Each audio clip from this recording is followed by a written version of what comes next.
when we graduated college, it was just like, okay, this is what I want to do. That job changed everything. Welcome to the Woman Angler and Adventurer podcast, inspiring real women with a passion for fishing and the outdoors to go get their adventure on. Now, here's your host, Angie Scott and Barb Carey. Welcome to this week's episode of the Woman Angler and Adventurer podcast. I'm Angie Scott. Before we get into it, I wanted to let you know about a really exciting opportunity we have coming up next month. If you happen to be in the Cape Cod area or you're able to travel, the Woman Angler and Adventurer podcast is sponsoring a striper fishing clinic in conjunction with Al's Goldfish Lure Company and Wisconsin Women Fish. We connected with Mandy Dubwin, owner of Al's Goldfish Lure Company, and shared her story back on Christmas Day last year. If you missed that episode, check it out at thewomanangler.com/39. Mandy's going to be bringing in her expert contacts to ensure we learn as much as possible about catching these beasts in the Atlantic and have a blast fishing for them too. Here's a quick overview of what we'll be doing. On Friday, October 11th, we'll have a striper fishing seminar with our guides, Eddie and Todd. They'll walk us through safety, teach us about striped bass and striper fishing, surf casting techniques, and much more. Then on Saturday, half the group will go surf cast fishing with Eddie and Todd, while the other half have the option to either go on a guided fishing trip aboard a 26-foot cobia center console, or you can choose to go out on the Neat Lady Fishing Charter. That's a 65-foot charter boat with a capacity of 55 people. We'll not be the only group aboard that day, but you'll be targeting blackfish, so if you want to get a different experience while you're out there, you have that option as well. Then on Sunday, the two groups are going to switch activities. Either Barb or myself will be with your group each day. On Saturday night, there's going to be a reception dinner, and on Sunday, we'll gather for pizza at a well-known pizza joint. It's going to be super fun, so for more details on pricing, lodging, what to bring, and how to register for this event, head on over to wiwomenfish.com. That's wiwomenfish.com/events and click on Striper Fishing Clinic. Don't delay because space is very limited. In order to make sure everyone gets the most value possible out of their experience, we'll put a link to that in the show notes for this episode as well, which you can find at thewomanangler.com/75. Okay, now on to today's episode. Barb and I had the pleasure of learning about two young lady captains in Florida known as the Gale Force twins while we were down at ICAST. And unfortunately, due to the huge turnout at TakeMeFishing.org's Wavemaker event, we didn't end up having the chance to speak with everyone who turned out, but we were definitely looking forward to chatting with these amazing young ladies, Amanda and Emily Gale. They're twin sisters who have a successful fishing charter business and a thriving YouTube channel. We'll include links to those in the show notes as well, so you can check them out.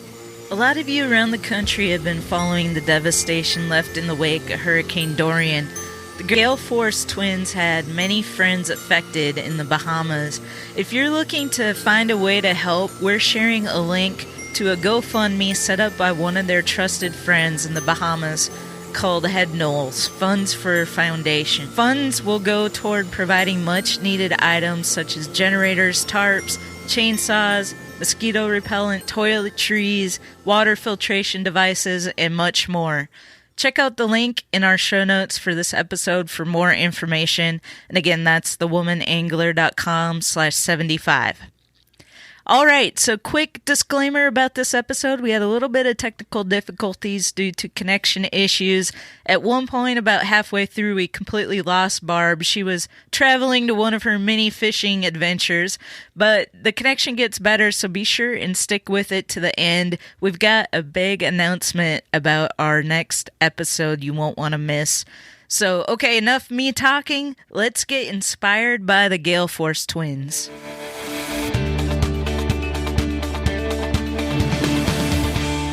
We're so happy to be talking with the Gale Force twins, Amanda and Emily. Gale, ladies, thank you so much for being on the show. Yeah, thank you for having us. Great to be here. So we found out about you through the Wave Makers event at ICAST, and we were hoping that we were going to be able to get to meet and speak with you there. However, it got kind of chaotic with all the women that turned out for that event, and unfortunately we didn't get a chance to talk then, but we're talking now. So what did you guys think about ICAST and that Wave Maker event? ICAST was crazy. It was so busy. It was our first time there. It was our first year at ICAST, and obviously, I mean, we have the boat shows down here by us that we've been to multiple times, and you could just basically say ICAST is on the same level, but way more just fishing. Yeah.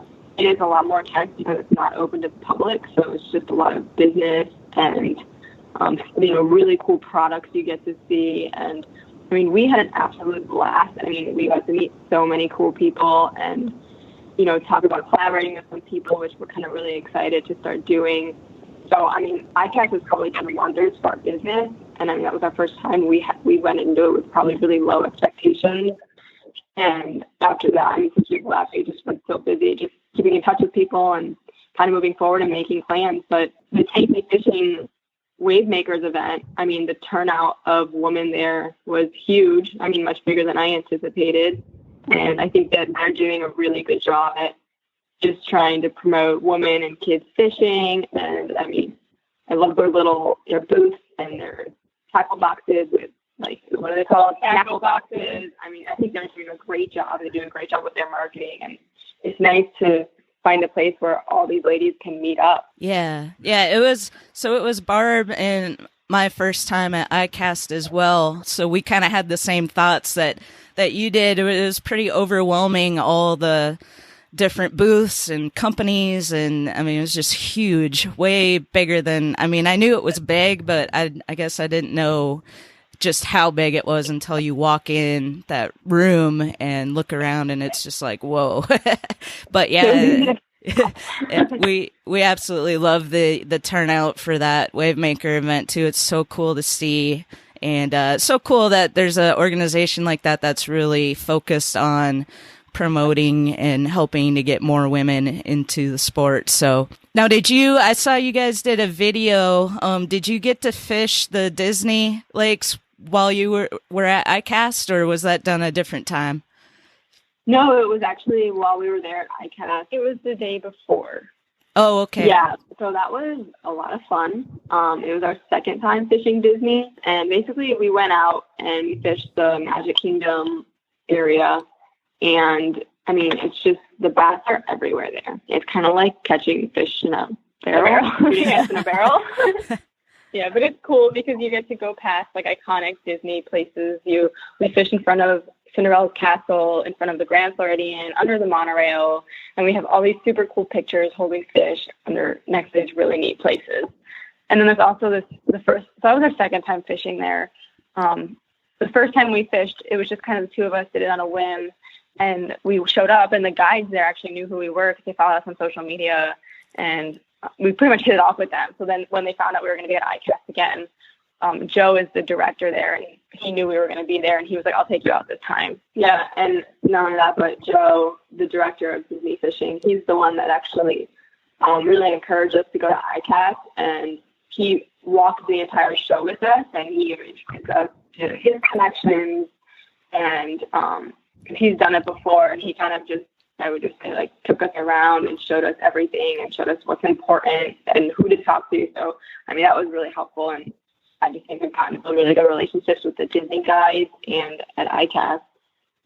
Cool. So that's you're down in the Keys, so it's a different type of fishing than what you normally do. Can you tell our listeners just a little bit about your background and story and how you got into chartering? Yeah. So sometimes I feel like it's like a different story than most people's stories. A lot of times I feel like when people say that they're charter captains, they come from a family of charter captains or something like that, but that really isn't the case for us. It really started for us when we were just kids and we would fish off the docks in Isla Morada just on a summer family vacation trip. And finally, for our 13th birthday, we just begged our parents, like, we want to go deep sea fishing. And I really didn't even know what deep sea fishing meant. I just, when you're driving down US 1 of the Keys, you can see those big billboards that say deep sea fishing. So, we kind of told our mom that's what we wanted to do, and she found us a captain, and he took us out, and we told them that, I said, I don't just want you to take me fishing, I want you to teach me how to fish, because, we were fishing off the docks, and we didn't have many skills at the time. And I knew that if someone taught me, I could basically fish off the docks better and catch more fish. So we kind of started and like that, and we kind of got to know some charter captains. And then once we were in college, there was a charter captain in Key West that we were talking to, and he said to us, you should come work for me in the summer if you want. I think you have a lot of fun. And we didn't hesitate. Right. We instantly, we were like, yes, I would love that. And it's kind of ironic because we both have pre-med degrees, and we were on the pre-med track, and I decided to spend my summer fishing on a charter boat. But it was an amazing experience, and that job, that was my first time being fully engulfed into, like, the charter scene and, getting up every day. And, I just have so many great memories just being in the tower and, I don't know, pulling fish in the boat. And I think that was what really opened my eyes to, wow, this is a real industry and people can make a career out of it. So that was a very pivotal point in our life. Wow. When we graduated college, it was just like, okay, this is what I want to do. Yeah. That job changed everything. And when we first started that job, for some people ask us, like, how did you get started? But I'll just say, when we first started that job, we worked for free. In the beginning, we worked for free for a while. And then from there, we worked for really, really low pay. That's typically how you have to get started. Sometimes, you do ride along with things. So, if anybody does want to get started, I would say that don't be afraid to work for free. I know it's tough to do that. But thankfully, since we were in college, we were in school and had scholarship in school, so it worked for us. For the summer. And there's always a tip too. So, and you always, there's always a good tip. But that's kind of how we started. And from there, we graduated, and we both kind of looked at each other and we were like, well, what's the next step? This guy's in Key West, and we don't live in the Keys. So we met Captain Skip Smith. He runs the Hooker, which is a boat in Costa Rica, and he actually lives up in Lighthouse Point, which is more where our family is from. So we worked for him for a total of almost 6 months, and that was actually managing and running his fishing tournaments. They were called Skip's tournaments and a custom shootout.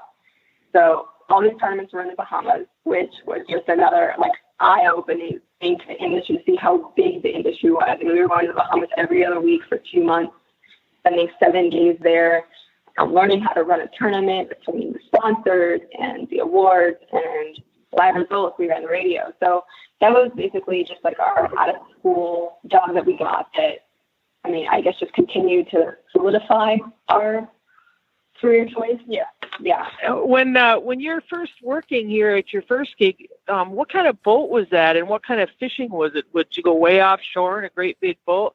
Explain a little bit about the kind of boat and what you were fishing for. So in Key West, we were fishing on a sport fish. It was a 36-foot lures, an express. And that was basically offshore. That was a big trolling boat. Big trolling boat. So we were catching mahi, tuna, wahoo, kingfish, pretty much everything pelagic. Yeah, sailfish occasionally. We were basically fishing with outriggers, a downrigger, a long shot. Kind of like the whole ballyhoo rigging type boat, dead bait trolling. That's literally exactly what we were doing. Yeah, that's the big time there. Yeah. That's a lot of work. Yeah, I know it was. It was early mornings. We would get up at 4:20 every day because we had to get to Key West, and it was an hour drive for us to Key West. We had the boat by 6. And the charter started at 7. Well, you guys have a really cool video that you posted recently that kind of shows the day in the life. And we'll put a link to that in our show notes because I think that's just a really eye-opening video. People hear about people that get to go out and fish all day and get paid for it, and you don't realize how much work goes into the whole process. Yeah, thank you. Yeah, that video is something I've been doing for a while, actually. And we were just like, let's just do it. And we did it on a half day. And it was a good example of what a half day charter would look like. But there's a lot of days where we'll have doubles or full day charters. And the day just is basically twice as long as what that video showed. But I think having a half day charter actually helped us find the time to film it all in between everything. But yeah, we really wanted to do that for a while. And seems like it's gotten a lot of positive feedback, and a lot of people appreciate that we kind of showed what it takes other than just going out and fishing. Now, you guys, you do diving as well. I think I saw that on your website. Yeah, we're both open water scuba certified, and I mean, we dive when we can. Yeah, we mostly scuba dive when we go on vacation. It's kind of like our fun thing that we do when we're traveling to a new cool place. We don't necessarily do it like regularly at all. It's just like our fun thing that we get to do when we Okay. Like when we went to Hawaii and we were able to do a manta ray night dive. So that was really, really cool and special. Oh wow. Yeah, that would be really cool. Amanda, I saw that you're a drone flyer. Do you get to do that, use that for your videos and stuff like that? Yeah. Flying the drone in videos, I wish we did it more. Yeah. It's a lot of heavy gear to lug around and use it on fishing. I mean, there's only 2 of us on the boat. But we have started to talk about, we really should just bring the drone out more often and using it in our videos. We do have a drone, and we definitely want to take advantage of it. And we're actually going to be getting an underwater drone. Oh, There's wow. a company, and their drone is called EW Space Pro. And they are sending it to us, and they're asking us to film a YouTube video using their drone. So we're planning, as of right now, on going out and underwater fishing with this drone. Like, we're going to put the drone out. We're going to try to find the fish. The goal is to not use the fish finder and use the drone to find the fish. That's what we're going to try. Wow. I don't know, but that's kind of the next drone project on our horizon. Hopefully in the next couple of weeks we'll get that done. I've never even heard of such a thing. Me either. Yeah, I know. It was a Kickstarter. It was a Kickstarter. Yeah. Wow. I didn't know that much about it, and we got a call from one of the reps from the company, and he was like, I think that this would be so perfect for you. And they advertised the drone with a lot of divers they advertise it with. Yeah. Scuba divers, snorkelers, and I don't know how much fishing they've done with the drone, so we're going to give it a try, and hopefully it works out. Yeah. That underwater footage, I think, adds so much. I know I run inline underwater cameras. How do you guys know how that works? Like the drone, is it attached with a wire? Like, I don't know how. Yeah. How you control it. They sent us, right now we have one of the drones, which is an older model that we're not going to be using in the video, but it's an older model that we're going to be practicing with. So it's a little bit different than the newer model, but I believe that the one that we have has 3 props on it, whereas the new one has 4. Okay. And it's attached to a tether cable. Okay. So basically, if it fails, you can still pull it up. Gotcha. And the tether cable is, I think it's 300 feet long. Yeah, it's pretty long. So you can go pretty far with it. And, it's just like a regular drone. You can use it has a remote control, or you can use your phone as a remote, and you look at your screen and you can see what it's looking at. The drone also has underwater lights. And we've used so far the lights, they're really bright. I haven't used them in the ocean yet. I'm pretty sure we'd be able to see a lot down there, though. It looks really, really cool. And the technology just seems so advanced at this point, but it's a really cool project, I think. Yeah, well, we'll definitely be looking forward to seeing some of that footage on your videos, and it's really cool that you get to be involved in the early stages of something like that. So what keeps you, we talked about it being a lot of hard work. Like, what keeps you doing what you do? Like, what drives you to do charters? And obviously, other than just having a passion for the water and what we're doing, a lot of it really stems from our followers, I would say. And basically, we get a lot of feedback we'll have parents come on the boat with their, 5, 6, 7, 8, 9, 10-year-old kids, and their parents allow their kids to watch our YouTube videos. And they'll say, yeah, we just watched your YouTube video driving over here this morning, and, you know, they love it. And I think that we push ourselves to make videos that are 100% family friendly for kids to watch. Like, we don't want parents to ever have to worry about foul language or anything that would be inappropriate.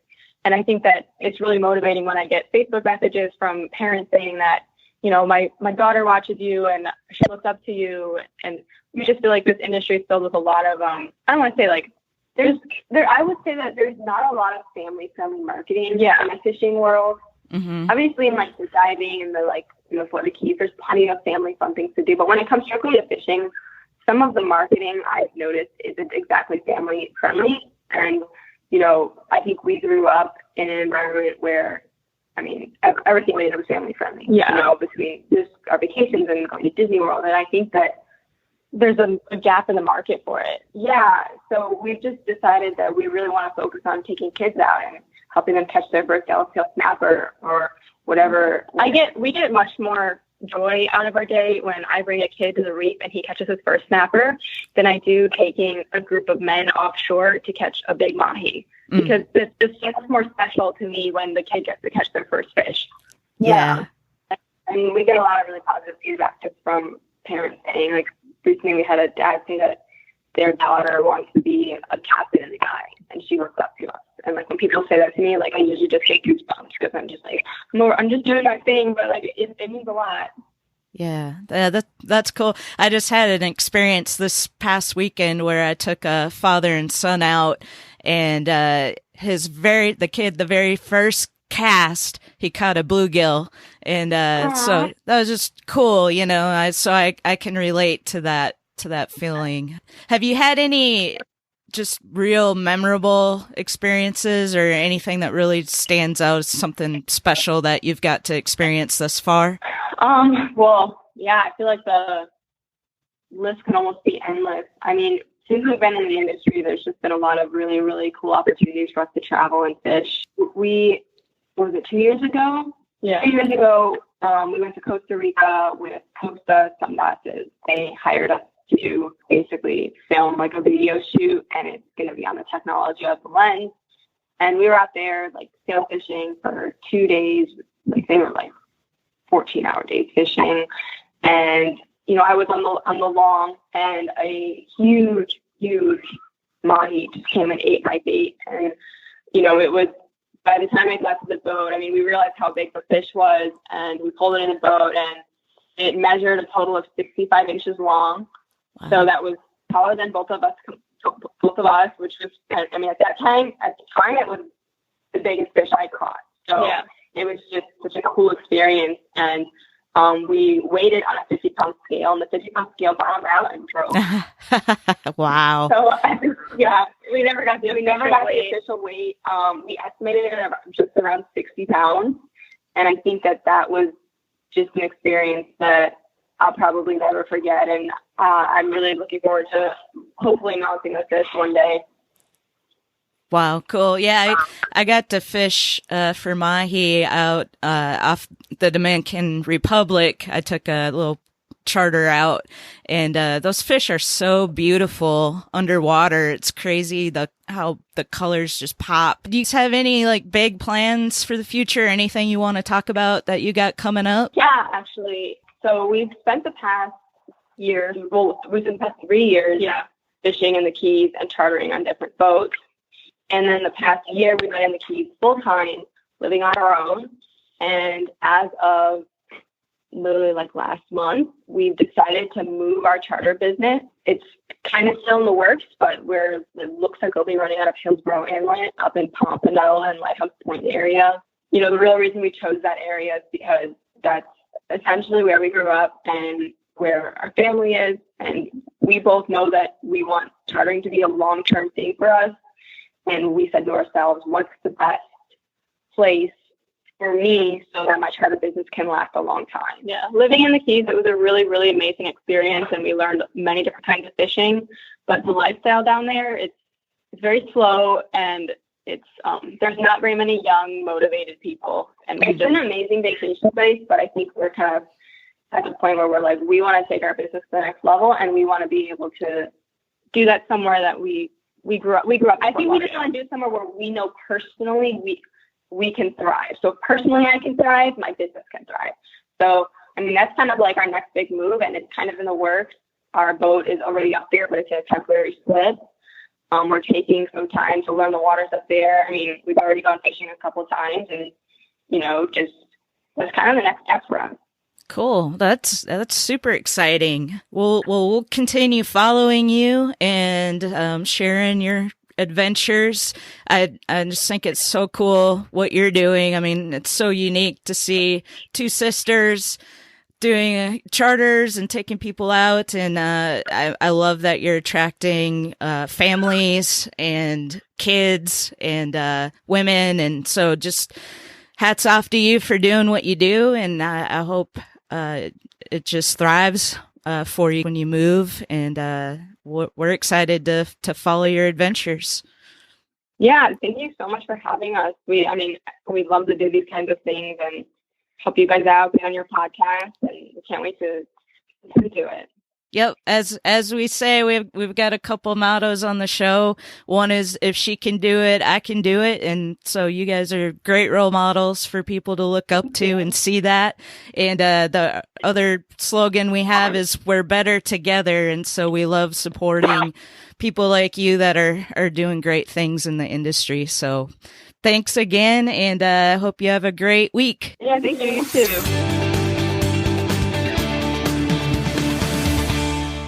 Thanks for listening to this episode of the Woman Angler and Adventurer podcast. A couple quick things before we go. First of all, we created a special number for the show. If you'd like to call in and leave comments that we can share, we'd love to hear from you.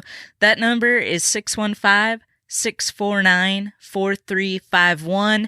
Please call in at any time. I'm going to put that number in the show notes in case you're not able to write it down, but that's 615-649-4351 in our show notes at thewomanangler.com/75. Second of all, as I teased in the beginning, we have a very special episode in store for you next week. Barb and I recently had the chance to speak with one of our fishing heroes, the legendary Al Lindner. This man is in 5 different fishing halls of fame, and he had a lot of great insight and things to say about women in the industry as he's seen it evolve over his long career. And so make sure you are subscribed to our show, whatever platform you prefer to listen to. Apple Podcasts is definitely one of the main platforms. We could not continue doing this show without your support. Please continue to spread the word, and we will see you back here next week.